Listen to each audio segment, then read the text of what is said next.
menangis atas dosa-dosa kita, menangislah hari ini.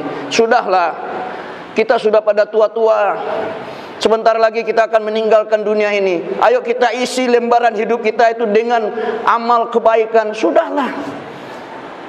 Hampir setiap hari kita mendengar orang-orang yang terdekat kita, dengan kita, seangkatan dengan kita, sama permainan dengan kita, sudah meninggal. Tentu kita sebentar lagi juga kita akan menyusul. Sudahlah. Tidak usahlah kita ikut-ikut dunia ini lagi. Dunia ini hanya permainan belaka. Dunia ini adalah fata morgana yang akan menyesatkan kita. Wa mal hayatud dunya illa mataul ghurur. Sesungguhnya kehidupan dunia itu adalah kehidupan yang memperdaya kamu, yang membuat kamu lupa ada kehidupan setelah ini yang lebih kekal, yaitu kehidupan akhirat. Sudah.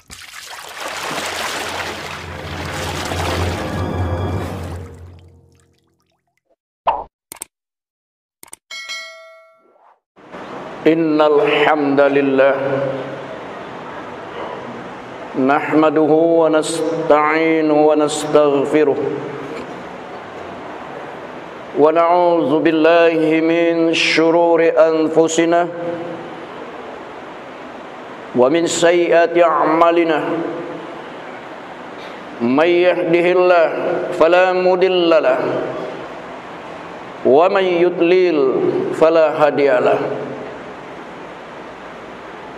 أشهد أن لا إله إلا الله وحده لا شريك له وأشهد أن محمدا عبده ورسوله صلى الله عليه وسلم على نبي بعده اللهم صل وسلم على سيدنا محمد وعلى آله wasahbihi ajma'in. Amma ba'du, fa ya ibadallah, usikum wa iyaya bittaqwallah, faqad fazal muttaqun. Qala Allah Ta'ala fil Qur'anil Karim, Na'udzu billahi minasy syaithanir rajim. Bismillahirrahmanirrahim. Wa man a'rada 'an dzikri fa inna lahu ma'isyatan danka. Wa nahsyuruhu yaumal qiyamati a'ma. Qala rabbi lima hasyartani a'ma wa qad kuntu basira. Qala kadzalika atatska ayatuna fanasitaha wa kadzalikal yawma tunsa wa kadzalika najzi man asrafa wa lam yu'min bi ayati rabbih wala azabul akhirati asyaddu wa abqa. Sadaqallahul azim. Kita berlindung kepada Allah daripada godaan syaitan yang terkutuk. Dengan nama Allah yang Maha Pengasih lagi Maha Penyayang. Dan siapa yang berpaling dari peringatanku Al-Quran, maka sesungguhnya baginya kehidupan yang sempit, dan kami akan mengumpulkannya pada hari kiamat dalam keadaan buta. Lalu berkatalah dia, ya Tuhanku, mengapa engkau kumpulkan aku dalam keadaan buta, padahal aku dahulu orang yang dapat melihat. Allah pun berfirman, demikianlah telah datang kepadamu ayat-ayat kami, dan kamu mengabaikannya saja. Begitu pula pada hari ini, kamu pun diabaikan. Demikianlah kami membalas orang-orang yang melampaui batas, yang tidak percaya kepada ayat-ayat Tuhannya. Sesungguhnya azab di akhirat itu lebih berat dan lebih kekal. Maha benar Allah dengan segala firman-Nya. Al-Quran surah Toha ayat 124 sampai dengan 127. Bapak-bapak, saudara-saudara, kaum muslimin sidang Jumat yang berbahagia, mengawali khutbah kita pada siang ini, marilah kita kembali dengan perasaan yang tulus serta ikhlas menyampaikan rasa puji dan syukur kita kehadirat Allah Subhanahu wa ta'ala atas segala limpahan rahmat, nikmat dan karunia-Nya yang telah dicurahkan kepada kita. Di samping itu, salawat dan salam buat junjungan kita Nabi besar Muhammad sallallahu alaihi wasallam. Allahumma salli ala Muhammad wa ala ali Muhammad. Ma'asyiral muslimin rahimakumullah. Khutbah kita pada siang ini kami beri judul ancaman Allah terhadap orang-orang yang berpaling dari Al-Quran. Judul ini kita landasi dengan firman Allah di dalam surah Toha ayat 124 sampai dengan 127. Tadi sudah kami bacakan dan telah diterjemahkan. Judul ini sengaja kita bahas pada kesempatan khutbah kita kali ini.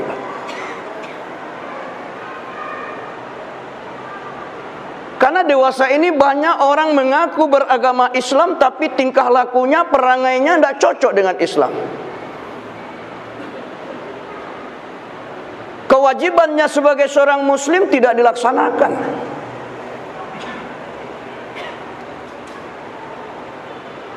Al-Quran yang seharusnya menjadi pedoman hidup di dalam menjalani kehidupan di dunia dan di akhirat,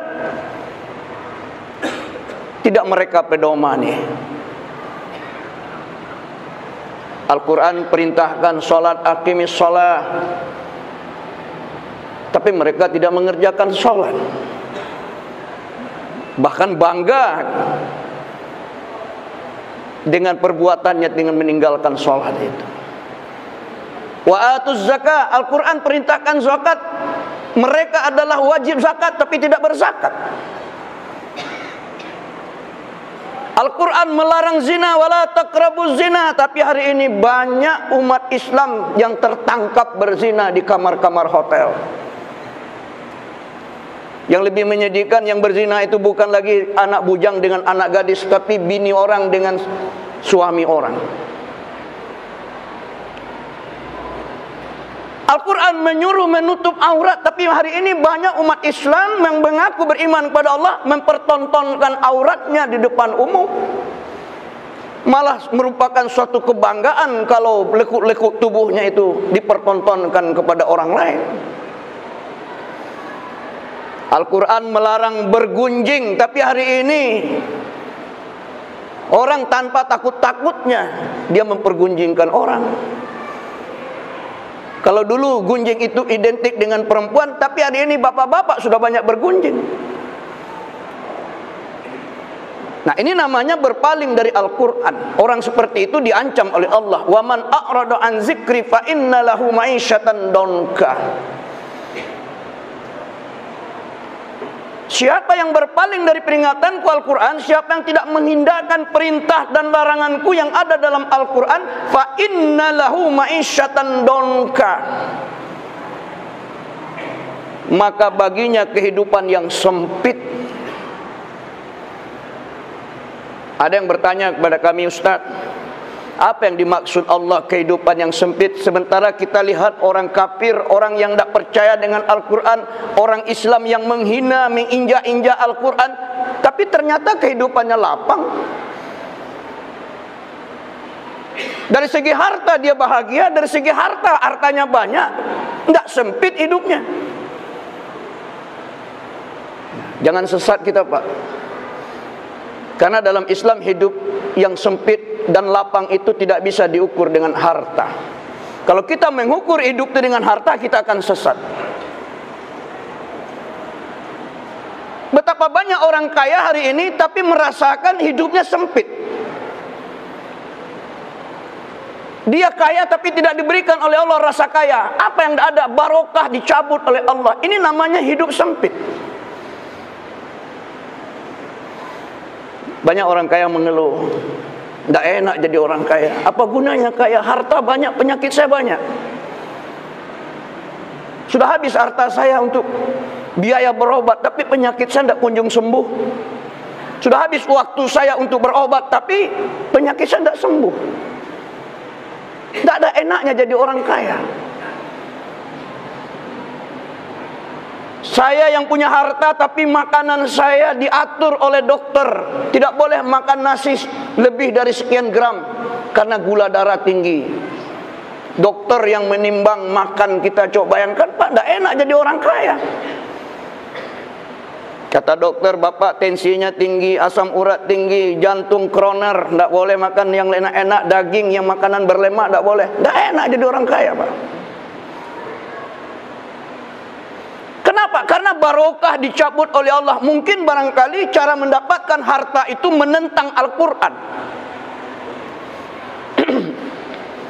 Al-Quran perintahkan, ya ayyuhan nas kulu mimma fil ardi halalan thayyibah wa la tattabi'u khutuwatis syaitan innahu lakum aduwwum mubin. Hai manusia, makanlah oleh kamu apa saja yang ada di bumi ini, yang halal lagi baik. Jangan kamu ikuti langkah-langkah setan, kebiasaan setan. Setan itu adalah musuh yang nyata bagi kamu. Sudah jelas rambu-rambunya. Makanlah apa saja yang di bumi ini, silakan ambil, cari rezeki yang banyak, tapi syaratnya yang halal lagi baik.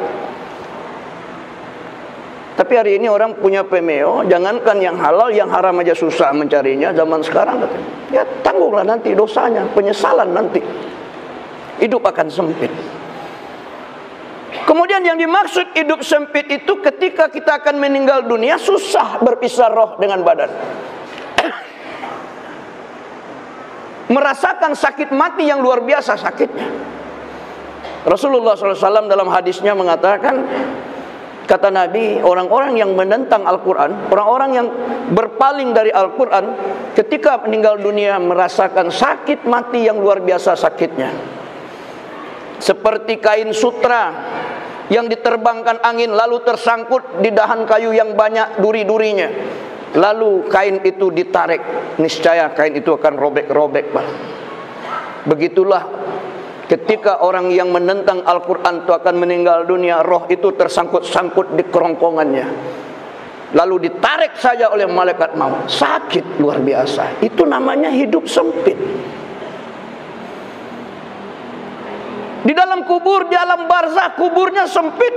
Dia mendapat siksa kubur. Di kubur itu dua saja kemungkinan Pak, mendapat nikmat kubur atau azab kubur. Orang yang mendapat nikmat kubur sampai hari kiamat tidak diapa-apakan. Tapi orang yang mendapat siksa kubur, kuburnya sempit. Dia akan disiksa sampai kiamat datang. Kecuali bulan Ramadan datang, malaikat istirahat. Karena menghormati syahrul mubarak, malaikat juga beribadah di bulan Ramadan. Dan ketika waktu-waktu sholat masuk, selebihnya diazab. Itu namanya hidup sempit. Puncak dari hidup yang sempit itu adalah wa nahsyuruhu yaumal qiyamati a'ma. Pada hari kiamat kami kumpulkan dia di padang mahsyar dalam keadaan mata yang buta. Coba bayangkan di padang mahsyar itu nanti berkumpul seluruh umat. Umat pertama dari umat Nabi Adam sampai umat terakhir dari umat Nabi Muhammad berkumpul di padang mahsyar. Kita buta Pak. Baru di situ timbul penyesalan, baru di situ menangis semuanya. Qala Rabbi lima hasyartani a'ma wa qad kuntu basira. Oh Tuhan, kenapa saya buta ya Allah? Kenapa mataku tidak bisa melihat? Padahal dulu aku di dunia orang yang bisa melihat. Kenapa hari ini aku buta ya Rabb? Nanti dijawab oleh Allah. Qala kadzalika ataska ayatuna fanasitaha wa kadzalika al-yauma tunsa wa kadzalika najzi man asrafa wa lam yu'min bi ayati rabbih.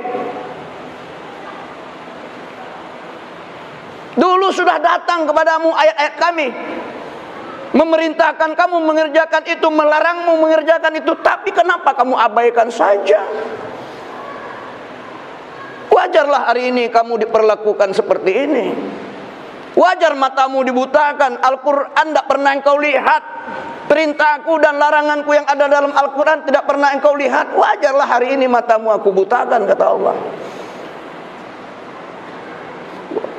Demikian cara kami membalas orang-orang yang keterlaluan, yang tidak percaya kepada ayat-ayat Tuhannya. Ingat, azab di akhirat itu berat, lebih berat dan lebih kekal. Kalau nanti Pak, hari ini orang meninggalkan sholat enak-enak saja ketawa Pak, nanti menangis Pak.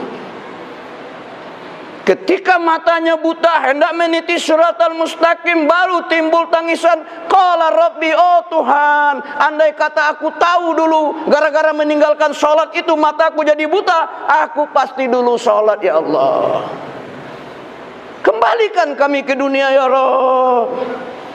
Kami ingin sholat, semuanya nanti minta dikembalikan ke dunia. Nggak bisa.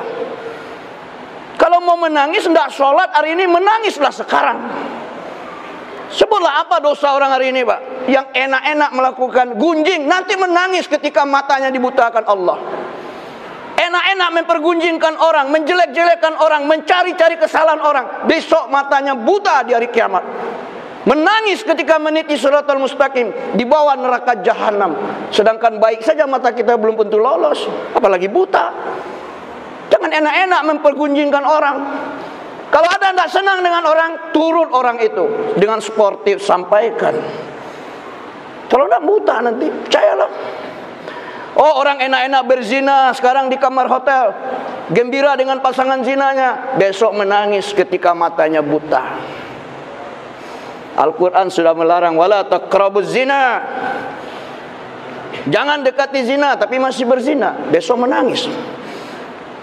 Qala Rabbi lima hasyartani a'ma wa qad kuntu basyira. Oh Tuhan, seandainya aku tahu gara-gara berzina dulu mataku buta hari ini, pasti aku tidak melakukannya ya Allah.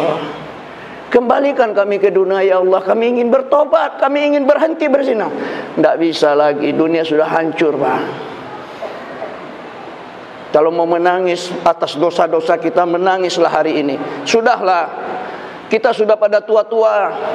Sebentar lagi kita akan meninggalkan dunia ini. Ayo kita isi lembaran hidup kita itu dengan amal kebaikan. Sudahlah. Hampir setiap hari kita mendengar orang-orang yang terdekat kita, dengan kita, seangkatan dengan kita, sama permainan dengan kita, sudah meninggal. Tentu kita sebentar lagi juga kita akan menyusul. Sudahlah. Tidak usahlah kita ikut-ikut dunia ini lagi. Dunia ini hanya permainan belaka. Dunia ini adalah fata morgana yang akan menyesatkan kita. Wa mal hayatud dunya illa mataul ghurur. Sesungguhnya kehidupan dunia itu adalah kehidupan yang memperdaya kamu, yang membuat kamu lupa ada kehidupan setelah ini yang lebih kekal, yaitu kehidupan akhirat.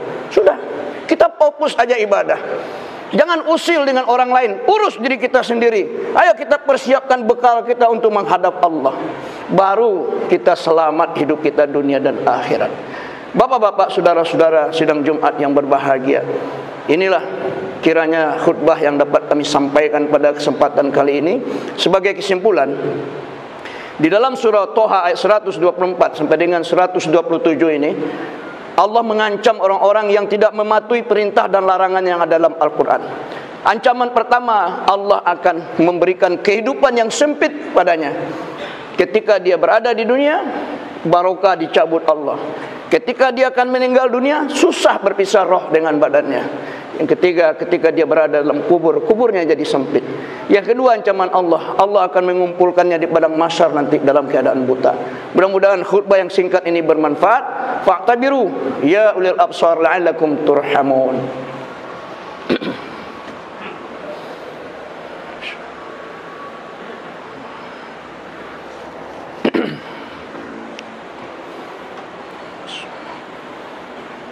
Alhamdulillahilladzi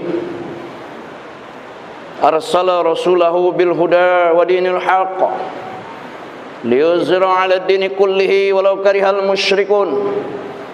Asyhadu an la ilaha illallah wahdahu la syarika lah wa asyhadu anna Muhammadan 'abduhu wa rasuluh la nabiyya ba'dah.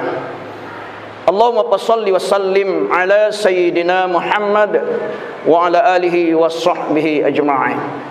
Amma ba'du, fa ya ibadallah, ittaqullaha haqqa tuqatih wa la tamutunna illa wa antum muslimun.